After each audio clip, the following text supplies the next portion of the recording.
tous, bienvenue dans Broadcast Time numéro 2 de la saison 3. Et oui, Fabrice, excellent, hein, tu arrives à compter sur tes Jusque doigts. Là, ça va. Toi aussi.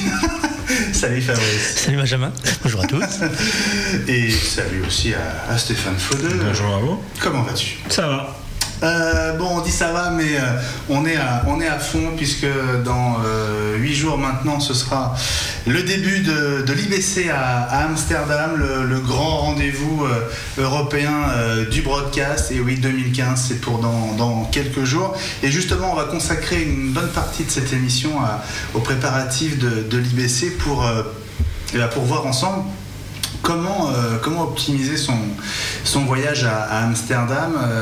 Bon, on va peut-être démarrer tout de suite, hein, parce que finalement c'est ce que tout le monde attend là pour donc les dates du salon, hein, c'est 11, 15 septembre, c'est ça ? Pour l'exhibition, ce qu'ils appellent l'exhibition, c'est-à-dire le salon, on va voir les produits et autres. Parce qu'il y a la partie conférence qui démarre le 10, c'est-à-dire que la journée d'avant, il y a déjà la partie où on peut avoir les annonces typiques, l'annonce de presse des grands généralement qui amènent son lot de nouveautés.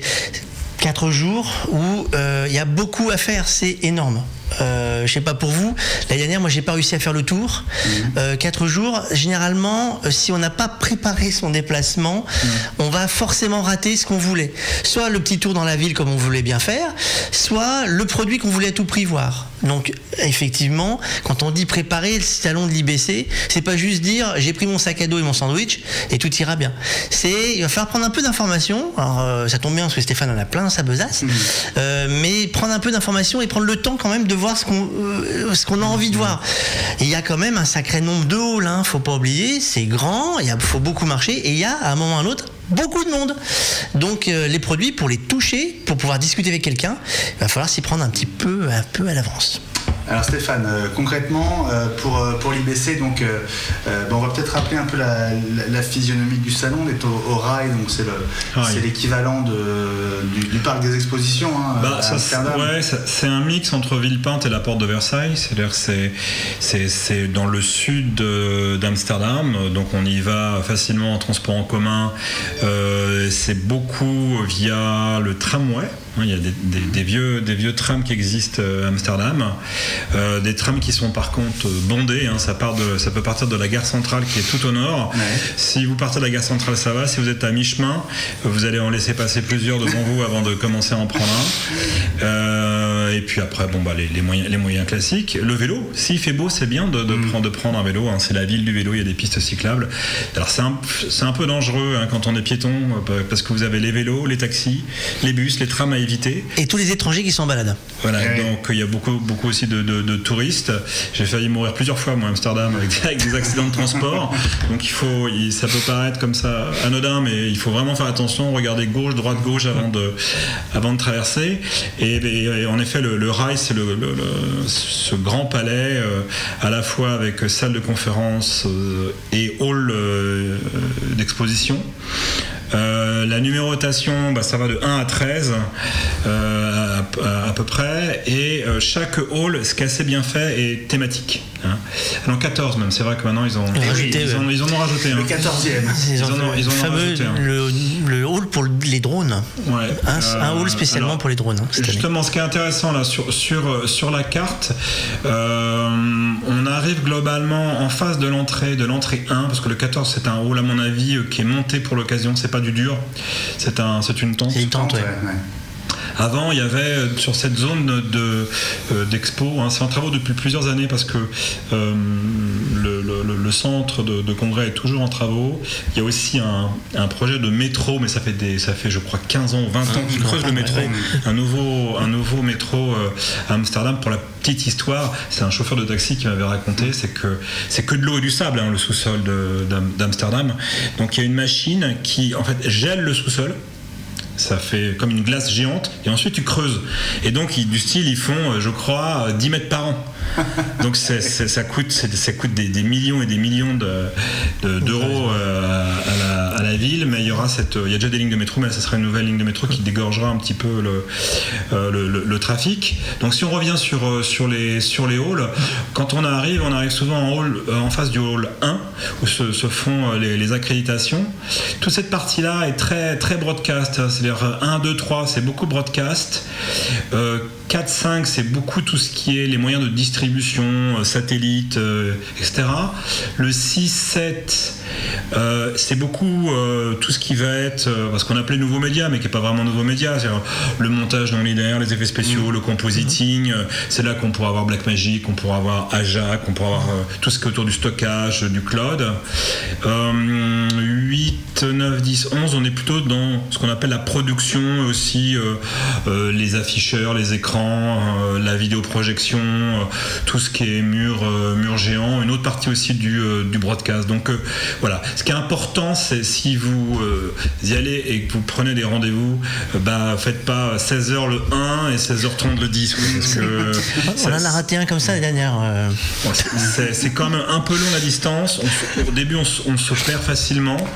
Et puis on estime mal, on fait le repérage le matin, il n'y a pas forcément de monde dans ce hall-là, et le soir, comme par hasard, au rendez-vous, vous avez 4 fois plus de monde, parce qu'il y a eu le petit coup de champagne d'un exposant, parce qu'il ne faut pas oublier qu'à chaque anniversaire de certaines marques, ils en profitent, ils rajoutent, ils font... Ils commencent, donc il y a toujours un moment ou un autre quelque chose qui va faire que, votre chemin, c'est comme pour l'autoroute, il y a un pépin, et vous faites un grand détour. Mais quand on dit grand détour, c'est que parfois, vaut mieux sortir pour revenir, et il faut prendre le temps.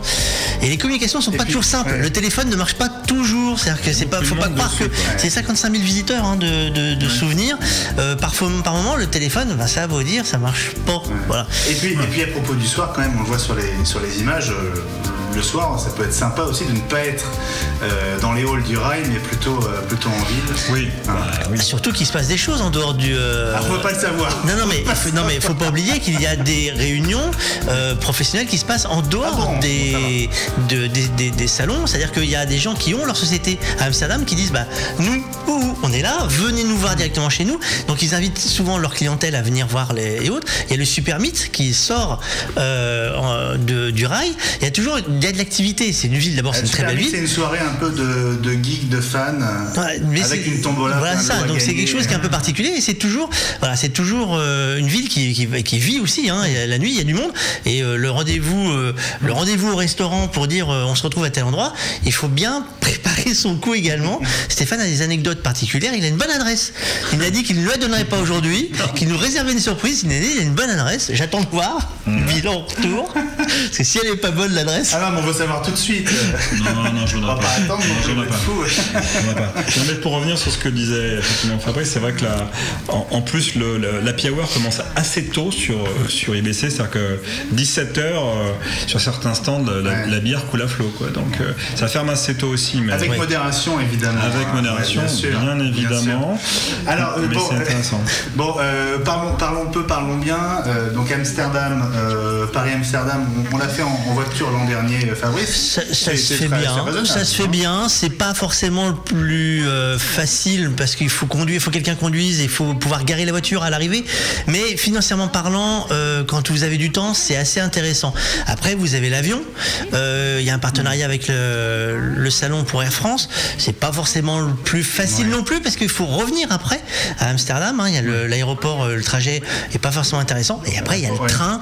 L'aéroport est au sud de la ville, donc au moins on est du bon côté. L'aéroport au sud de la ville, et c'est vrai que moi j'ai pris une seule fois l'avion depuis très très très longtemps. Je suis plus jamais. Mais non, je prends le train. Je prends le train, même s'il faut l'option gilet pare-balles en ce moment. Je prends le train, qui est quand même très pratique. Qui est très pratique, ouais. C'est confortable. Il y a du wifi. Bon, il marche pas toujours tout le temps très très bien, mais il y a le wifi. Et soit on arrive, si son hôtel est dans le centre, on arrive à la gare centrale. Mais c'est vrai que moi je descends par contre à la station de l'aéroport qui s'appelle Schiphol, et qui est assez pratique, puisqu'en taxi c'est 15 minutes, quoi. Donc ça va assez vite. Et puis pour les plus fauchés, il y a le bus, hein. On peut prendre le bus. Il y a aujourd'hui des tarifs de bus. Ceux qui vont à Amsterdam pour autre chose qu'IBC prennent le bus. Ça doit coûter dans les 20 € ou 30 €. Et c'est vraiment raisonnable. Bon, ça prend un peu de temps, mais c'est intéressant. Après, le problème principal à l'IBC, c'est le logement, hein, parce que là, c'est vraiment aucun bon plan. Pareil, depuis des années, nous on prend Airbnb, hein, sans faire de publicité. Les hôtels sont très chers, pas forcément de très bonne qualité ou de très bonne propreté. On se plaint de l'hôtellerie française. L'hôtellerie à Amsterdam, je trouve que c'est un cauchemar. C'est très cher. Et c'est très très cher. C'est très cher. Hein, sur des hôtels à 1 ou 2 étoiles, vous êtes à 200 € la nuit, donc c'est impossible. On bascule d'un prix qui va de 80 € hors saison complètement, et là on arrive à 300-400 € pour la même chambre pendant la semaine de l'IBC ou d'autres salons. Si vous avez effectivement une voiture, vous avez le courage, vous allez dormir au nord en fait de la Hollande.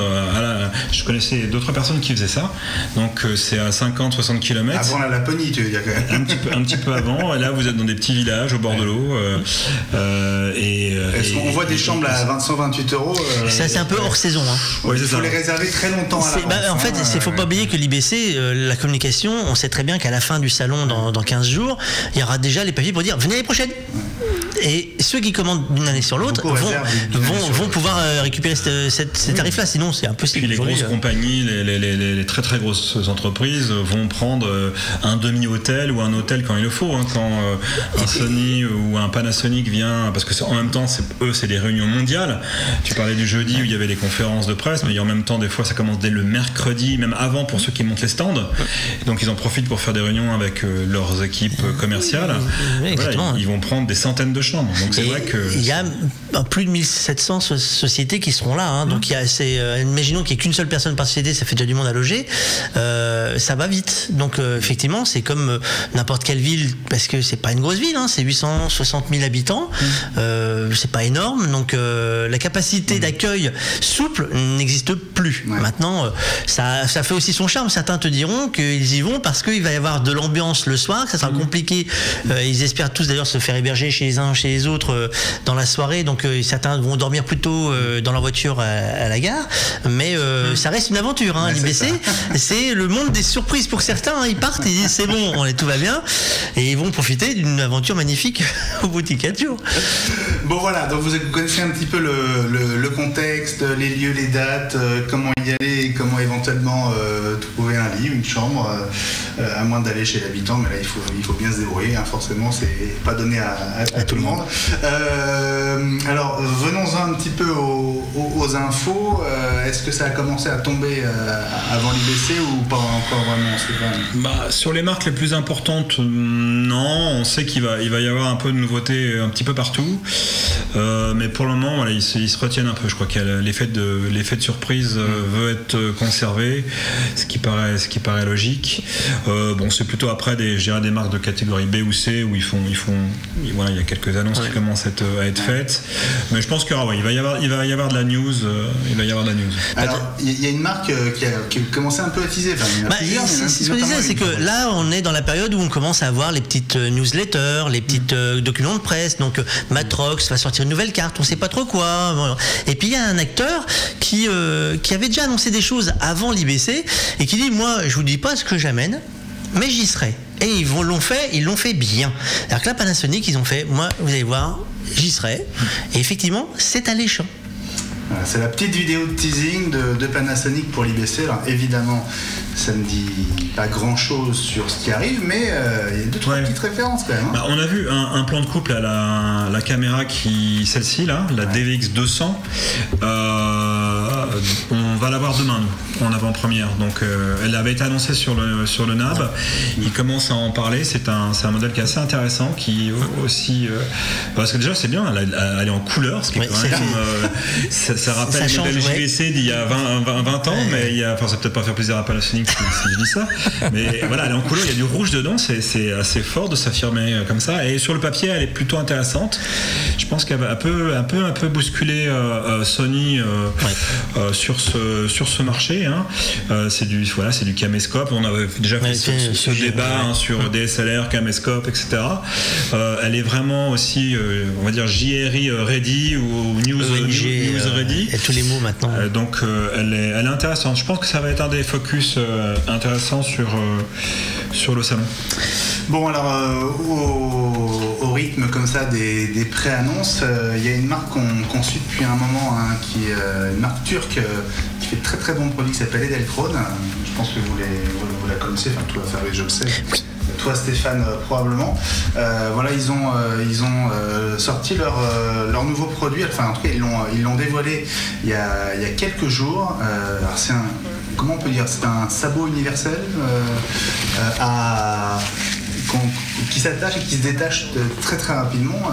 Ce qu'on voit dans cette courte vidéo, c'est qu'effectivement, une fois qu'il est fixé à n'importe quel réflexe ou caméra, on peut voilà. D'abord, c'est très très compact et très solide, et puis on peut balader comme ça son. Alors, ça sera une bonne idée pour tous ceux qui perdent d'un support à l'autre, qui perdent leur petit plateau. Ouais. Ça arrive régulièrement quand on vous rende le pied caméra sans le plateau qui est resté sur la caméra. Le fameux sabot. Et donc du coup, effectivement, c'est pas bête, parce que du coup, on va dire que là ils disent, nous on touche à tout ce qui est support, et en plus, pour ceux qui ont l'habitude de travailler avec un pied, vous laissez le sabot dessus et ça peut jouer. Après, il va falloir voir dans l'utilité ce que. D'accord. Donc c'est la semelle sous la semelle, et en plus l'adaptateur sur le. En même temps. Regarde, voilà, c'est juste en fait. Ouais. En fait, c'est un système mécanique. Hein, c'est de la pure mécanique. Ça vient se mettre sur n'importe quel pas de vis. Ouais. Ah ouais, bien. Voilà, c'est tout con. C'est universel. Ça évite la clé à molette. Voilà. Et donc ça s'appelle le Quick Release One. Ce sera dispo, je pense, autour du 10-15 septembre. Je pense qu'on le verra à l'IBC. Hein. 130 € pour ce petit. C'est pareil, c'est pas donné, mais si tu peux te mettre sur n'importe quel pied qui est en déplacement, c'est pas forcément inintéressant, parce qu'il faut pas oublier que démonter la semelle sur une caméra pour la mettre sur un pied et le mouvement à chaque fois, je pense que pour certaines, c'est pas pour tout le monde, mais pour ceux qui ont l'habitude de changer avec le même appareil de dispositif de mise en place, ça sera pratique. Alors, on s'est dit avant l'IBC, on ne manquera pas d'infos à vous répercuter, qu'on allait faire un petit tour des news du côté des caméras pour le live, avec des images et des références, avec d'abord un choix de caméra chez Sony. Quel de vous deux veut s'en emparer? Là, du coup, c'est Stéphane, le spécialiste des grosses références. Ouais, non, ce qui est intéressant à suivre sur IBC, on a déjà parlé du 4K, de la prise de vue, que ce soit pour le live ou pour la fiction. C'est qu'on voit deux écoles là qui sont en train d'apparaître. Ceux qui ont fait la promotion du grand capteur, ce qu'on appelle le grand capteur, ou équivalent à un capteur, une image 35 ou Super 35. Sony notamment, avec ses premières caméras qui étaient plutôt dédiées au cinéma, et qu'ils ont essayé de pousser vers le monde du broadcast, mais qui n'est pas sans poser de problème, puisque grand capteur égale peu de profondeur de champ, donc image très belle avec beaucoup de flou derrière, très difficile pour les cadreurs sur du sport, pour tout ce qui va être live, à faire la mise au point. Bon, alors Sony disait c'est magique, on peut y arriver, etc. Mais bon, ils n'avaient pas de caméra encore en 2/3 de pouce de près. Maintenant, ils ont une caméra qui s'appelle la HDC 4300, dont les produits ont commencé à être livrés, notamment Remedia on a eu cet été. C'est celle dont on voit les images en ce moment. Et d'autres en auront, parmi les prestataires qui sont sur le live, le sport et l'événementiel. Donc on a le grand capteur d'un côté et le capteur 2/3 de pouce qui permet d'y mettre des optiques qu'on connaît déjà, de l'accessoire qu'on a déjà, les optiques lourdes qui sont présents sur ce type d'événement. Alors par contre, après il faut des optiques qui soient aussi de bonne qualité et capables de suivre une plus grande résolution. Fuji, Canon travaille dessus. Donc sur IBC, il y aura cette 4003 qu'on pourra voir ou revoir. Grâce Grass Valley aussi, qui est parmi les acteurs importants au niveau des caméras depuis des années. Hein. La partie Grass Valley, en fait, les caméras, historiquement, c'était autrefois BTS, Philips, qui fabriquaient ces caméras, dont une partie encore de la fabrication est en Europe, en Allemagne et en Hollande. Et donc, ils auront une LDX en version 4K. Panasonic a aussi annoncé des choses avec... Alors, pour le moment, il n'y a pas de date de prévu, mais ils avaient annoncé sur le NAB qu'ils auraient aussi des formats 2 tiers de pouce en 4K pour le sport. Et puis, Ikegami, qui est une marque très réputée au Japon, qui a été un peu absente en Europe, mais qui est là et en train de mettre un peu le paquet pour revenir sur le devant, va présenter des caméras 4K et même 8K, une caméra compacte. Alors, on n'est pas sur des caméscopes, là, ce sont des caméras. Il n'y a pas d'enregistreur sur la caméra. C'est vraiment pour mettre lié à un cas régie ou à un dispositif d'enregistrement. Mais c'est intéressant de voir cette évolution. Et de l'autre, alors il y a une marque qu'on connaît plutôt pour le cinéma, mais qui essaie d'aller sur la partie broadcast. C'est Red, les caméras Red, qui ont aussi une version, surtout des accessoires, avec un dock à l'arrière avec une sortie en Fiber Channel pour aller sur du live. Donc voilà ce petit match. Dans le match, alors moi il y a toujours une question qui revient dans les gens avec que je croise régulièrement. Ils disent bon, ok, très bien, mais on parle de toute façon, quoi qu'il arrive, on a de la Full HD, on a de la 4K, on a de la 8K, mais est-ce que c'est mieux d'avoir un 2 tiers? Est-ce que c'est mieux d'avoir un capteur, grand capteur? La différence, c'est quoi, chef?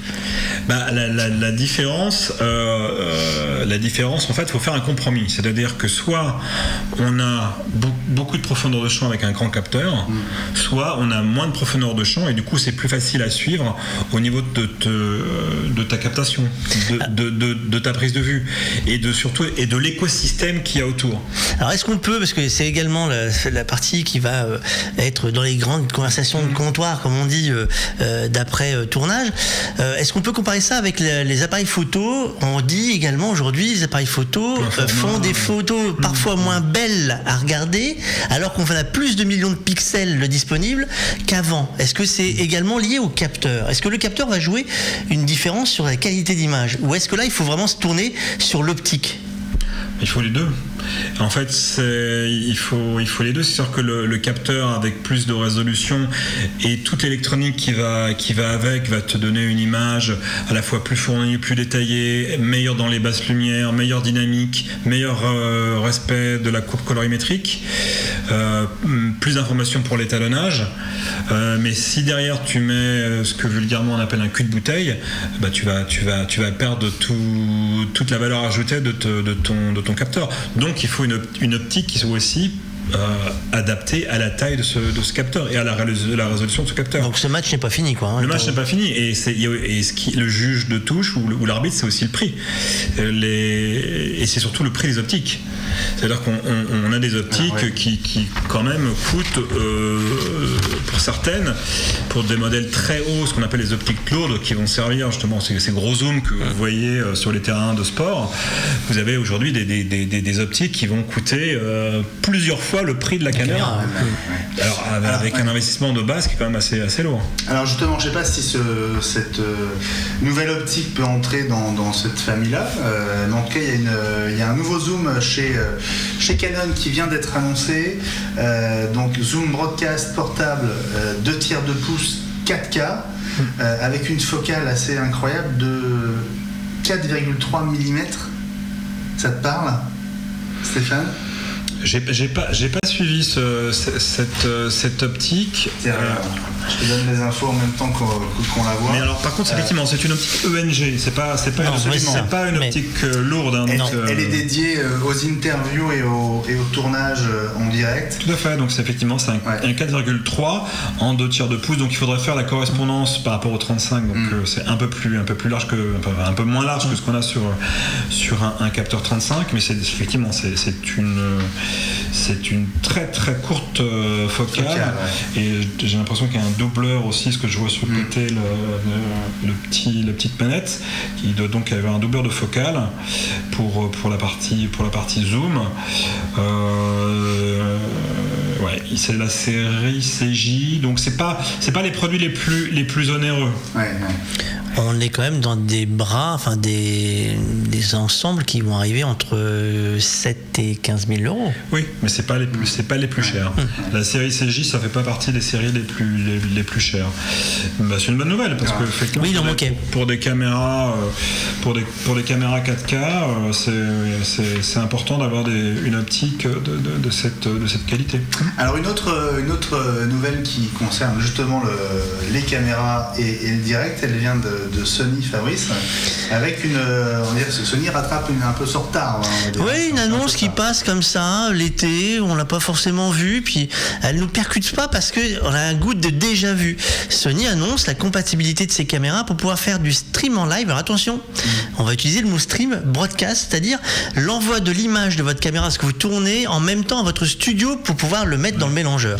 Donc on parle bien de dématérialisation, ce n'est plus câblé par le SDI normal, on passe en Wi-Fi, sans fil, tout ce que vous voulez, on passe par un réseau, le mot est important, fiable, réseau fiable d'internet, pour arriver à un décodeur qui sera en studio. Ils annoncent un prix de 6 000 euros le décodeur, et si vous n'avez pas la caméra compatible Sony qui fera nativement en Wi-Fi ou en sans fil maintenant, vous avez la possibilité de le brancher votre cordon SDI sur un boîtier émetteur qui est à 1 000 euros. Donc on est sur un système entre le Teradek et le Zixi, propriétaire, puisqu'il parle de compensation de perte de paquets, c'est-à-dire que vous perdez des pixels parce que le débit internet n'est pas assez puissant pour envoyer tout en même temps, et ben ça va compenser. Et il parle, alors par contre là j'attends de voir, là j'ai le côté curieux, d'une seule seconde et demie de décalage à voir, puisque là tout dépend du tuyau qu'on a pour envoyer des images.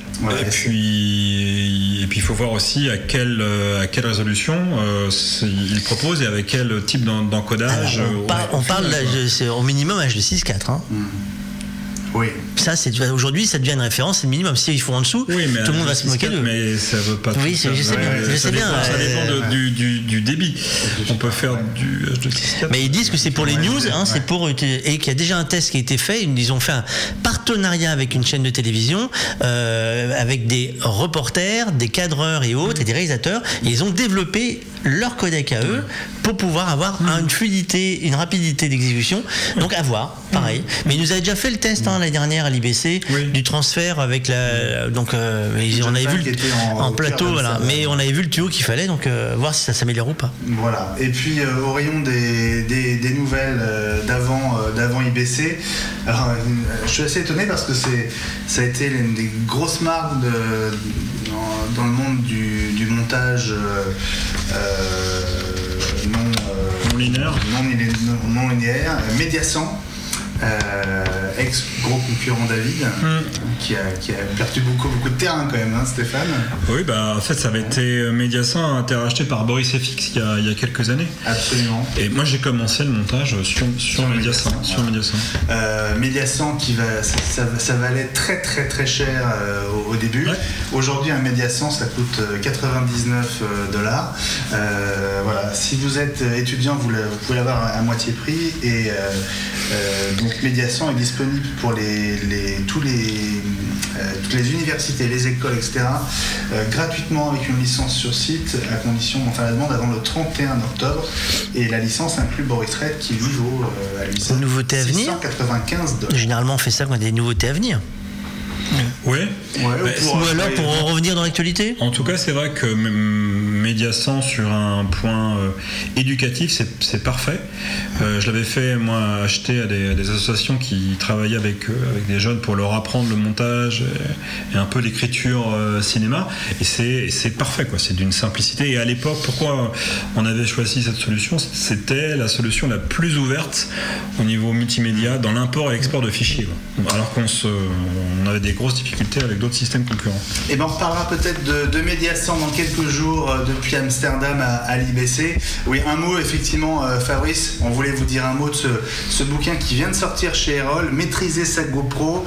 Voilà, c'est un peu la Bible. Alors j'ai toujours un peu des réserves quand c'est le fondateur et le PDG de GoPro qui fait la préface.